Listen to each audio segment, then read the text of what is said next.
guys, welcome back to my channel. I have my husband with me. Hello. I feel like not a lot of people know who you are because you're never on camera. I'm on it. People actually say, are you and Steve divorced? Like, why is he never on camera? I'm sure they have a lot of husbands out there that don't like being on camera. Oh, for sure. I do my bit. I'm so happy you're here though. Anyways, welcome back to my channel. We're going to be starting a new playlist. This playlist is inspired by our beautiful little boy who is our absolute world. If you are a new follower, we have a little boy named Taj. Yep. He's 2.5 years old and yeah, he's just the light in our life. We absolutely live for that little kid and he's just the best thing that has ever happened to us. Amazing. He really is a beautiful kid. And we've been together for 9 years this year. 9 years? In June. Oh, it's June already. This month. Wow. Holy shit, so we've been married 4 years. Big 10 next year. I know, I have to do something really special for that. Married 4 years this year, which is really exciting. Pretty cool. Pretty cool. So I've been with Steve most of my 20s. I got with him when I was 20 and I'm turning 30 this year. 19 actually. Was I just 19? Yeah, yeah. Pretty crazy. Yeah, you were there for my 20, yeah, just 19. So I have changed a lot as a person and so has Steve, and we've grown so much as individuals, and we started a business within the first year of being together. Moved in together very fast, everything moved very fast, and I feel like we've been through a lot of highs and a lot of lows as well. Now, throughout lows, there's a lot of lessons that you can learn, and we have really embraced those lessons, even though they've been really hard. And I suppose our time together too. I think we've done a lot of personal development too. Yeah. Like it's a lot of courses, a lot of different amazing mentors and coaches, and but there's nothing more that, no better lessons than life. Experiences, and I think that's what we can share it truthfully and authentically. We're really gonna open up and be vulnerable and share some of our stories, because the way I like to learn, I think you're the same too sometimes, or you're a bit of both, but I love learning from real experiences, real people with real stories. I connect with it and I'm like, oh, like I relate to it. So that's how I like to teach as well. Yeah. Well, I feel wisdom is really, you can only really get wisdom from experience. It doesn't come from a book. It doesn't come from watching a show, or it really comes from those life experiences. And yeah, that's why I think you always go to your elders, because they always have those amazing life experiences. Not that we're that old. Well, not that old. I'm getting a little bit old. Silver fox, baby.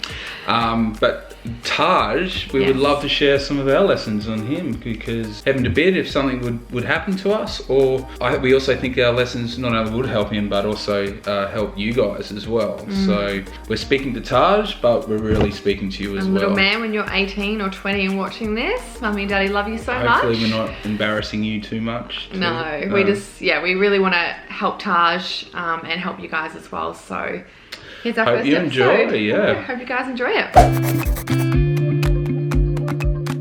Okay, so our first lesson this week is, we've got my phone here with all of my notes, because we sat down yesterday for a couple of hours just planning out exactly what we want to say. Want to make these no longer than 10 to 15 minutes. We're already at 3 minutes 40. But we had an intro. Just what's nice and quick, and like there's just... You can talk fast. I know. Slow it down. I'm trying to get everything in. Sorry, when I get nervous, I talk fast. Yeah, we want to make these kind of short so that you guys, you know, just take a couple of points away that you can either implement straight into your life, or they just really click with you and really stick in your brain. Or just interesting because you want to know our stories of what's happened. So we'll try to relate it back whenever we can to personal experience. Yeah. If possible. And you're stroking my butt. Sorry. Anyway, so our first lesson today is learning how to ride the roller coaster of life. We all know life is full of ups and downs, and I feel like sometimes you just like strap on, hold on, and hope for the best. So we kind of wanted to elaborate on how we live our life with that in our heads quite a lot. Yeah, and sometimes you can't see, you're just stuck in that little zone, and you don't know how you can get out of it, or if things will change. And from experience and from living over the years, it's always it's life goes like this, up and down, all around, you know. And it's when you're in those deepest, darkest times, having the faith that it's going to turn around. If only some of those times I've gone through, where it's like, how is this going to end? Like, or how is this going to change? But it always works out in the end, doesn't it? So I think your first point is, just really having faith. Having faith that it will, and believe that it will change. It saves so much pain if you can just have faith. Still be diligent, still be persistent, but have faith that it's going to change. On the other side, up the top, I guess it is also going to change. Like highs don't last forever, so enjoy them while you can. You know, that's so important to celebrate your wins. For sure. And ponder your losses, I guess, but learn from them and understand why they happened and don't dwell on them, I think is a big key too, huh? I love that word roller coaster too, because as I said, life's up and down and all around, and life also sometimes make you feel like you're on a high and you're so excited and you're enjoying the highs in your life, but then you can also hit rock bottom where you feel so sick, and that's like on a roller coaster, you know, when something bad happens in your life, or you get that phone call that someone's passed away, or you've been robbed, or you've lost your business, or something bad's happened, you feel sick. Like that happens on a roller coaster, and nothing lasts forever. But my next point I wanted to talk about was to try not to be a superhero. So I feel like, especially through motherhood and work as well, I really tried to do everything myself. I felt like all the responsibility was on me, and I was really afraid to ask for help. I felt like it was a sign of weakness almost to say, I'm struggling, I need help, I can't do that, I'm doing too much.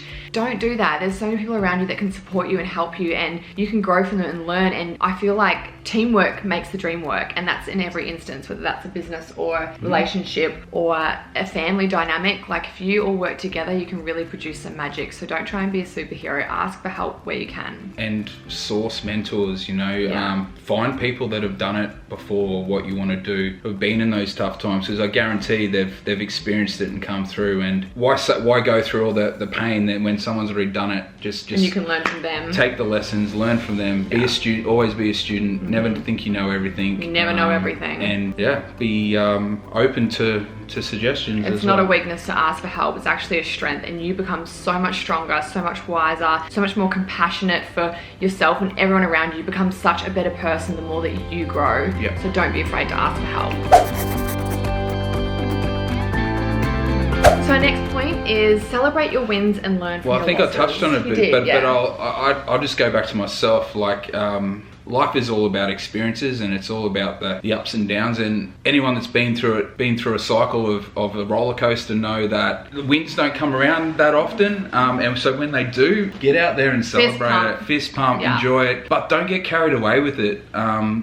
Enjoy that moment, earn that right, but don't rest on your laurels. You know, like that will change. A new challenge will come about. Things don't last forever, good and bad. And so enjoy it, pat yourself on the back, but then get back to it. And I think in the past when I've done things, I've had some big wins. I haven't done that. I've gone on that and I've got a little bit cocky, and I've done some things thinking that it was just going to keep going up and up and up, and that knowing now it doesn't. So you really need to. Which is a valuable lesson that you did. Massive you had lesson. To go through. I'm such a different person. I make different decisions now based off that. If I had a mentor in my life, I mean, I've never had that. I've always made my own mistakes and learned from them. I would have saved a lot of pain, but then at the other side, when you have had something go wrong or against you, it's not about dwelling in it. It's about learning that lesson, understanding why it happened, and then never make that again.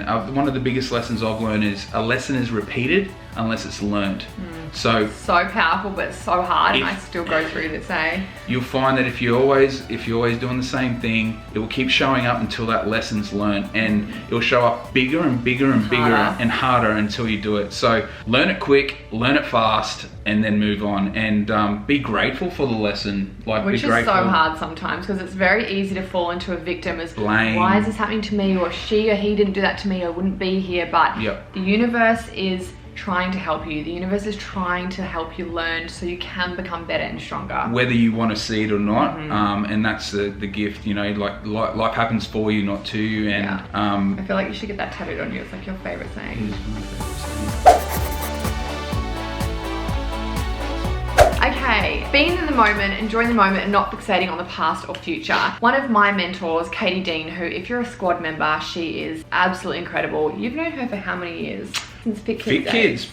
15, yeah. And 20, 20, geez. She's just like, if I could be anything in a woman, like she is all that and more. She's just beautiful, and I go to her for everything. And when I was feeling really depressed and really anxious, maybe a year or two ago, she said to me, and it's really stuck with me, if you're feeling depressed, you're stuck in the past. If you're feeling anxiety and just anxious, you're worrying about the future. You're not living in the moment. So now every time I start to feel those feelings, and I'm not discrediting if you are depressed or if you do have anxiety, there is reasons why, whatever. But for me personally, if I'm starting to feel depressed or I'm starting to feel anxious, I always remember that, and it helps me to go pull myself out of my own little bubble and go, oh, okay, it is because I'm worried about that. And sometimes I just feel like even we're guilty of it, get so caught up in what's going on or how we're gonna make this work or how we're gonna pay this bill or whatever's going on in our life that we're not enjoying what's in front of us. And like, even like we said before, celebrating our little wins. So just stop and breathe. Enjoy the moment you're in. You cannot change the past. Use it as lessons and a way to grow forward. You can't control the future. You can't predict the future. All you can do is try your best along that ride. Yeah, just try to be more in the moment. It's something I feel we're still practicing,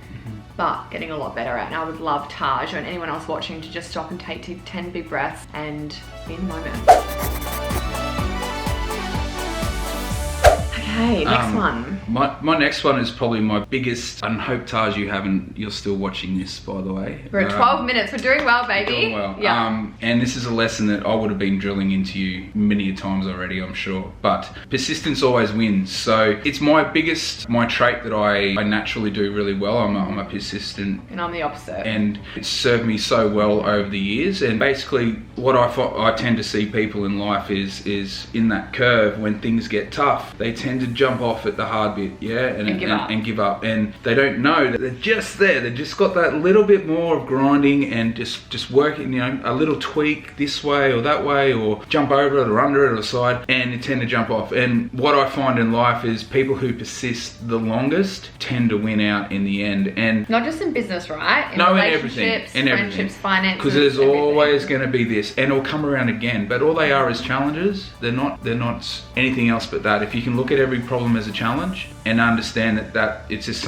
another way to solve it, then you'll get through. So persistence always wins out, and it'll beat skill, it'll beat everything else, every other talent, trait. If you're persistent, you will win, and that I hope you're getting that lesson. Just a little story to finish us off. When I first met Steve, I had a story that I was so dumb, and I used to actually say to Steve all the time when he would say, "You're not dumb, you just need to work hard, you need to be persistent." I used to say to him, "Well, it's easy for you because you're just smart. You're naturally smart." You know what he said to me? "No, I'm not smart, I'm persistent. If I want to do something, or if I want to learn a new skill, or if I want to find a way to make something work, I won't sleep until it's done. I will work hard and I will be so persistent until I get there." And over this 9 years that I've been with this man, he has proven that time and time again. And even the times where I've been like, "Oh, I'm out, I want to give up, like tap out, I can't handle it anymore," he just looks at me and he's like, "Are you being persistent? You need to try a little bit harder." And thank goodness that lesson is now like learned for me, because it is so true. So if you're watching this and you are ready to give up on your business or your blog or your relationship, or you're just going through a really hard time, don't give up just yet. Be a little bit more persistent, try a little bit harder, dig a little bit deeper inside you and find a path, like Steve said, whether it's jumping over, under, sideways, asking for help here, trying this, tweaking this. Like there's so many things that you can do. You just have to dig a little bit deeper. You only fail when you quit. And if it is something that you do have to stop, whether it's your choice or not, it's the lessons you learnt that you take into the next thing. It's still a journey. It hasn't stopped. You've gone on to this, which led you from. It'll show up in another area, or it's led you on to something else. So it's not giving up. Sometimes you do have to stop something, but it's taking all the lessons, learnings, and make sure you use that momentum to carry on to the next. So that's progression of life. Those who jump and then go left and do something totally different, they're not getting the lessons that they learned. The same challenge will show up over there as well. Same challenges, but you're not leveraging the lessons that you learn, and you're not building on growth and just using those lessons all the way up, and especially in business and relationships too. How many people have that 3-year syndrome where they get to that tough point, and then it's like the honeymoon stage is over, you're living together. Then they push through it, and then they go, "Nah, it's just not right." No, you just didn't dig deep and find how to work it, and those lessons, those traits are going to show up on your next relationship, and it's going to be an ongoing. The people who make relationships are not the ones who don't fight or argue, or they're the ones that sit there and work through their challenges and delve deep and just keep finding a new level of, you know, understanding. And that's another whole topic we will dive into another time about relationships, because obviously relationships are the foundation for where you live emotionally is so important, and we really want Taj to have a beautiful, loving relationship. So that'll be another whole lesson that we can talk about. First one, we got it. First one done and dusted, 16 minutes. Probably edit it down a bit. Probably not, because we had our intro. Go you. Go us. I hope you guys enjoyed this. I'm so happy seeing Leave on comments. camera. I love reading comments. Keeps me going. So I say that on Snapchat too. If you don't get feedback and comments and people saying, oh, that really helped, like, you're not motivated to do it again. So yeah, sounds good. Thanks for watching, guys. If you did enjoy this, please leave us a comment, leave us some love, big thumbs up, and don't forget to subscribe and click that little bell. I'm really good at that. You've said that before. I've said it a couple of times, but you know, there's always new people on here. So I hope you guys did enjoy it, and yeah, subscribe so you don't miss our next video. Bye. Bye.